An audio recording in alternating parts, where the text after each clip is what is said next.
Hello, friends! Today we will talk about a person whose location is unknown for many years. The case about this man is one of the most complex mysteries that police officers of the United States still can't reveal. This story is not like a real life situation. On the contrary, it resembles some well twisted action movie, and the mystery of how it all happened has not yet been solved. Therefore, there is still an opinion that this person is either a genius or a madman. The story goes back to Wednesday, November 24, 1971, when a tall, statuesque man carrying a briefcase walked up to the airport check-in desk, posing as Dan Cooper, and bought a one-way ticket on Flight 305 to Seattle. On the plane, he took seat 18C, lit a cigarette, and ordered a glass of bourbon. Later, those who flew with him on the same flight described the man as a man in his 40s, about 180 centimeters tall. He was wearing a pressed shirt with a black tie, a light black coat, a dark suit, and moccasins. It seemed that he was exactly like the others, but when the plane took off, the man handed the note to the flight attendant and asked her to read it. She only smiled at the words of a stranger, because this was not the first time this had happened to her. The girl was used to signs of attention to her person, so she thanked the man and said that she would read it later, but the strange man insisted that she read it right away. She quickly ran her eyes over the lines of the note, and with each sentence she was seized with horror. The note stated that the man had an explosive device in his suitcase, and if they wanted to fly to Seattle safely, they had to fulfill several of his conditions, namely, give him $20,000 in $20 unmarked bills, 2 sets of parachutes, and refueling at the Seattle airport.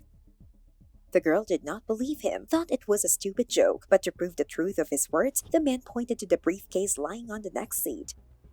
The stewardess turned pale with fear and said nothing more to the unknown passenger. She reported the situation to pilots, who in turn passed the information to the airport police.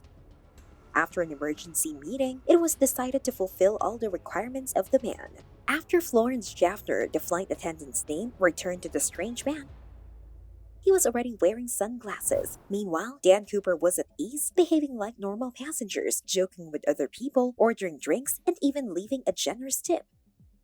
None of the other passengers even suspected the danger this man posed. They were calm, while the rest of the team was nervous. It seemed that Dan Cooper was just enjoying what was happening, a second flight attendant later reported. The plane was forced to circle for a long time over Puget Sound, so that the FBI had enough time to fulfill all conditions of the mysterious man. They managed to collect money after all. The FBI and the US police found money in several banks in Seattle, which had a serial number starting with the letter L on the banknotes, which made it possible to understand where these bills were issued. Parachutes were supposed to be delivered from the nearest air base, but Dan Cooper denied the suggestion and said that ordinary civilians would be suitable for him.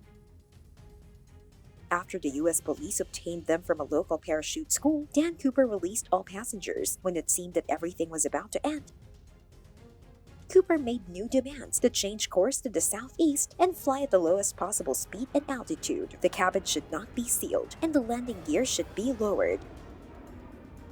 Their destination should be Reno Tahoe Airport, Nevada. After the plane regained altitude, the man ordered the flight crew to move to the flight deck and leave him alone in the cabin. After 15 to 20 minutes, it was recorded in the flight deck that the aft entry door was open. They realized that the man had jumped off the plane, but since it was already dark and the weather had turned bad, nothing could be seen. The fighter jets that accomplished their plane were unable to detect Dan Cooper jumping out. Since then, no one has ever seen him again. When Cooper disappeared, the US police later found the fingerprints of this criminal, also found a spare parachute which was previously issued to Cooper, and his tie. Dan took everything else with him. Later, the FBI began working on the case of Dan Cooper. In the beginning, they made a sketch of the man through interviews with people who flew with him on the same plane, and then he was put on the International Wanted list. According to sources, it was assumed that the man landed approximately near Lake Marvin in the north of Portland. However, after an endless search, Cooper was never found.